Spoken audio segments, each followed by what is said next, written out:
Halo siswa-siswi kelas 11 SMA Sin Carolus, bagaimana kabar kalian?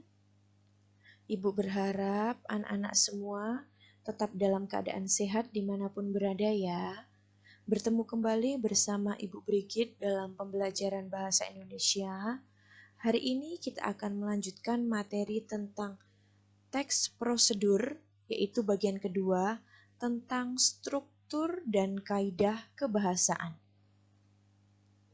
Kompetensi dasarnya yaitu menganalisis struktur dan kebahasaan teks prosedur. Indikatornya, setelah mempelajari materi ini, kalian diharapkan yang pertama itu mampu mengidentifikasi struktur teks prosedur, dan yang kedua, mampu menelaah kebahasaan teks prosedur. Ya, materi kita pada hari ini ada dua. Yang pertama tentang struktur teks prosedur, dan yang kedua adalah kaidah kebahasaan teks prosedur. Yang pertama kita akan belajar dulu tentang struktur teks prosedur. Jadi struktur teks prosedur itu ada 3. Yang pertama pernyataan umum, yang kedua tahapan-tahapan, dan yang ketiga penegasan ulang. Kita akan bahas secara rinci satu persatu. Yang pertama adalah pernyataan umum. Jadi pernyataan umum itu merupakan pengantar tentang topik yang akan dijelaskan dalam teks prosedur. Dalam hal ini pernyataan umum itu juga adalah tulisan yang berisi tujuan atau hasil akhir yang nantinya akan dicapai jika mengikuti langkah-langkah yang ada pada teks. Nah, biasanya pada pernyataan umum itu penjelasannya dapat berupa judul, kemudian pengertian, jenis, fungsi, tujuan, dan sejenisnya. Bagian yang kedua adalah tahapan-tahapan. Tahapan-tahapan dalam teks prosedur merupakan perincian petunjuk yang disarankan kepada pembaca terkait dengan topik yang ditentukan. Biasanya tahapan-tahapan ini berupa poin-poin atau paragraf. Tahapan di sini juga menjelaskan langkah-langkah yang harus diikuti agar mencapai tujuan yang diinginkan dengan tepat.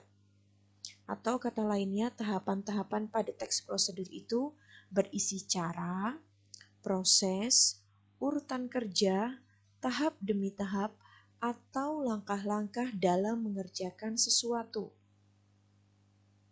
Baiklah, sekarang kita masuk ke bagian yang ketiga dalam teks prosedur, yaitu ada penegasan ulang.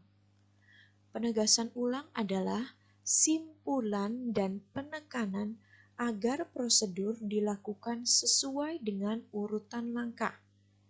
Dalam hal ini, penegasan ulang itu juga merupakan harapan atau manfaat apabila petunjuk-petunjuk itu dijalankan dengan baik. Nah, kali ini bagian penegasan ulang itu bersifat opsional. Maksudnya opsional, boleh ada dan boleh tidak. Jadi, ada 3 struktur. Yang pertama, pernyataan umum. Yang kedua, langkah-langkah. Dan yang ketiga, penegasan ulang. Kalau bagian pernyataan umum dan langkah-langkah itu sifatnya wajib harus ada, sedangkan penegasan ulang ini opsional, boleh ada, boleh tidak. Ibu punya contoh teks prosedur. Yang pertama, cara membuat masker dari susu. Nah, coba kita telaah. Kira-kira yang mana ya bagian pernyataan umumnya, kemudian langkah-langkahnya, dan penegasan ulangnya?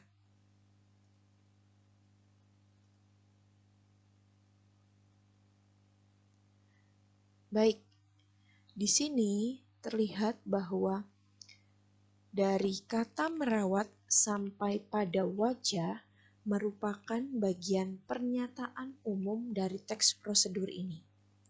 Sedangkan bagian yang kedua ada bagian tahapan-tahapan itu dari kata berikut langkah-langkah sampai dengan poin yang keenam. Jadi, contoh teks prosedur ini hanya ada dua bagian, yaitu pernyataan umum dan tahapan-tahapan. Ini tahapan-tahapannya dijelaskan dalam bentuk poin-poin dan bagian penegasan ulangnya tidak ada.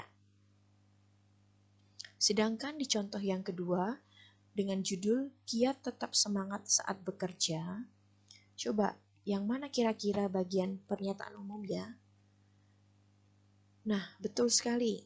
Dari kata setiap sampai dengan takkan terjadi, ini adalah bagian pernyataan umum. Sedangkan bagian tahapan atau langkah-langkahnya dari kata berikut sampai dengan kembali segar. Nah, untuk yang ini perbedaannya kalau tadi teks yang pertama dijelaskan dalam bentuk poin-poin, sedangkan contoh yang kedua ini dalam bentuk paragraf. Nah, apakah di teks yang kedua ini ada penegasan ulang? Ya, jadi paragraf yang terakhir ini dari kata nah sampai dengan pekerjaan merupakan penegasan ulang. Jadi berbeda ya dua contoh tadi. Yang pertama tidak ada penegasan ulang, kemudian contoh yang kedua ini ada bagian struktur penegasan ulang. Sekarang kita akan lanjut ke dalam bagian kaidah kebahasaan teks prosedur. Jadi kaidah kebahasaan teks prosedur itu ada 6. Yang pertama konjungsi, yang kedua jenis kalimat, yang ketiga verba, yang keempat kata keterangan, yang kelima istilah atau kata teknis, dan yang keenam pernyataan persuasif. Kita akan bahas secara rinci. Yang pertama ada konjungsi. Jadi di dalam teks prosedur ada dua konjungsi yang digunakan. Yang pertama ada konjungsi temporal, yaitu adalah kata hubung yang mengacu pada urutan waktu kerja dan menjabarkan secara kronologis suatu keadaan. Contohnya di sini untuk konjungsi temporal itu adalah kata setelah itu, lalu, kemudian, selanjutnya, sesudah itu, berikutnya, pertama, terakhir, dan sebagainya. Sedangkan konjungsi yang kedua itu adalah konjungsi yang menyatakan syarat. Contohnya adalah kata jika, apabila, seandainya. Nah, yang kedua adalah jenis kalimat. Di dalam teks prosedur, jenis kalimat yang digunakan ada 3. Yang pertama adalah kalimat imperatif. Apa sih kalimat imperatif? Jadi kalimat imperatif itu adalah kalimat yang mengandung perintah. Di dalamnya ada larangan, ada permintaan, imbauan, dan harapan. Nah, untuk memudahkan, kalimat imperatif itu biasanya ditandai dengan akhiran i, kan, dan partikel lah. Contohnya adalah kata hindari, jadilah, tunjukkan, perhatikan, gunakanlah, dan masih banyak lagi. Nah, kalau dalam bentuk kalimat contohnya seperti ini. Bilaslah kain dengan air bersih. Kata bilaslah ini adalah kalimat imperatifnya. Dan contoh yang kedua, siapkan bumbu-bumbu seperti garam, kecap, dan kunyit. Katanya ini terlihat dari kata siapkan. Kalimat yang kedua adalah kalimat deklaratif.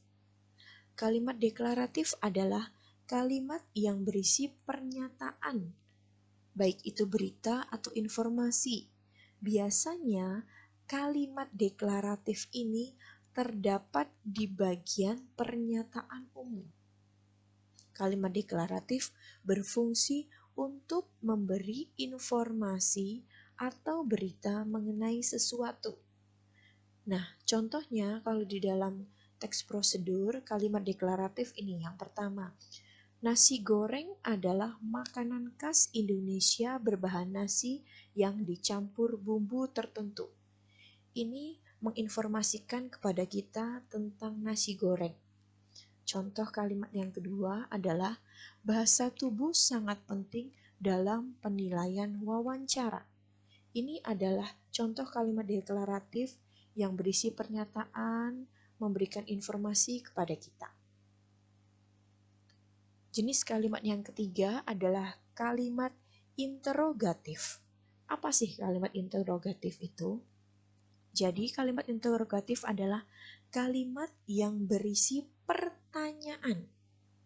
Kalimat interrogatif itu dapat dibentuk dengan menambahkan kata tanya, ada 5W1H dan partikel kah atau lah. Di sini kalimat interrogatif berfungsi untuk meminta informasi tentang sesuatu. Contohnya, tahukah Anda makanan tradisional khas Indonesia yang disukai masyarakat lokal dan mancanegara? Kalimat yang kedua contohnya, apakah sudah bisa dipahami? Ini adalah contoh kalimat interrogatif. Ini bertujuan untuk meminta informasi tentang sesuatu. Baiklah, kaidah yang ketiga ada verba. Verba itu adalah kata kerja. Dalam teks prosedur ada 2 verba yang digunakan. Yang pertama adalah verba material, yaitu kata kerja yang mengacu pada tindakan fisik yang dapat dilihat secara nyata. Contohnya ada kata menggoreng, mengiris, mengaduk, mengangkat, menulis, dan sejenisnya. Contoh kalimatnya, kita perlu mengaduk bahan-bahan tadi sampai rata. Di sini verba materialnya adalah mengaduk. Contoh yang kedua, terakhir, Anda dapat mengambil paspor sesuai dengan jadwal yang telah ditentukan. Verba materialnya adalah kata mengambil. Yang kedua ada verba tingkah laku, yaitu kata kerja yang mengacu pada sikap yang dinyatakan dengan ungkapan verbal, yaitu bukan dengan tindakan fisik, berbeda dengan verba material tadi. Contohnya ada kata menyetujui, menolak, memahami, merasa, dan masih banyak lagi. Contoh kalimatnya, kita akan merasakan kelezatan dari bumbu-bumbu tersebut. Di sini, verba tingkah lakunya adalah kata merasakan. Sedangkan kalimat yang kedua, tunjukkan bahwa kita mampu mengenali diri kita sendiri dengan tepat. Di sini, verba tingkah lakunya kata mengenali. Baiklah, sekarang kita masuk kaidah yang keempat, yaitu kata keterangan. Di sini teks prosedur itu menggunakan kata keterangan atau adverbia untuk menyatakan rincian waktu, tempat, dan cara yang akurat. Contohnya kata dengan, secara, dan masih banyak lagi. Contoh kalimatnya, rendamlah daun dengan air panas selama 5 menit. Ini menunjukkan kata dengan adalah cara yang akurat.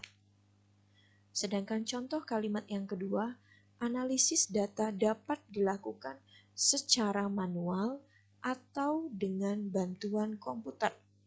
Di sini menjelaskan cara yang akurat. Baiklah, kaidah yang selanjutnya tentang penggunaan istilah atau kata teknis. Di dalam teks prosedur banyak menggunakan kata-kata teknis atau istilah yang berkaitan dengan topik yang dibahas. Contohnya seperti apa ya? Nah, misalnya pada teks prosedur menabung di bank. Istilah atau kata teknis yang sering muncul itu ada kata nasabah, slip, setoran, dan lain-lain. Sedangkan contoh yang kedua, pada teks pembuatan cara membuat paspor, Biasanya kata teknis yang muncul itu ada kata imigrasi, formulir, sidik jari, dokumen, dan lain-lain. Kaidah yang selanjutnya adalah penggunaan pernyataan persuasif. Teks prosedur banyak menggunakan pernyataan persuasif. Di sini fungsinya untuk memengaruhi atau meyakinkan pembaca agar melakukan sesuai dengan prosedur yang ditulis. Contohnya, kalimat pernyataan persuasif itu, jika prosedur ini tidak dilakukan dengan baik, maka Anda tidak akan mendapatkan hasil maksimal. Contoh yang kedua, penggunaan bahasa yang baik juga menjadi keharusan. Baiklah, materi kita tentang struktur dan kaidah kebahasaan teks prosedur sudah selesai. Nah, setelah selesai mempelajari materi tersebut, silakan kalian mengerjakan kuis dengan membuka link ini. Ibu juga sudah menyertakannya di perintah. Batas pengerjaan kuis sampai pukul 1 siang. Ingat, jangan lewat waktunya ya, karena kalau sudah lewat dari jam 1 tidak bisa diakses lagi. Baiklah anak-anak, selamat belajar dan tetap semangat. Terima kasih atas perhatian dan kesediaan kalian dalam pembelajaran kita hari ini. Tetap semangat. Semoga kalian tetap dalam keadaan sehat juga. Dan sampai bertemu kembali di pembelajaran selanjutnya. Bye.